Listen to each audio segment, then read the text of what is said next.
Dikatakan peneliti IPB Tatik Cikmawati di kampus Beranang Siang Kota Bogor dalam praorasinya, kekayaan biodiversitas Indonesia hingga saat ini belum terungkap dan teridentifikasi seluruhnya.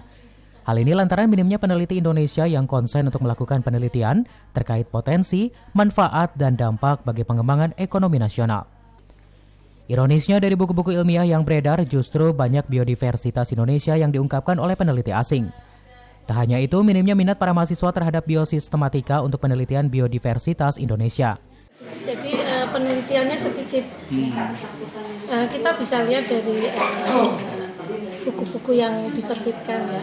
Banyak biodiversitas kita yang diungkapkan oleh peneliti asing ya, karena memang kita jumlah penelitinya sedikit. Jadi meskipun kita kaya biodiversitas, tapi kita belum mengidentifikasi semua, jadi potensinya juga belum diungkapkan. Jadi kita belum bisa menggunakan semuanya. Menurut Tati, kekayaan biodiversitas Indonesia memiliki peluang besar untuk menopang perekonomian nasional apabila benar-benar dapat dimanfaatkan dengan baik dan serius, serta dapat teridentifikasi secara menyeluruh. Dari Kota Bogor, Herman Bons melaporkan.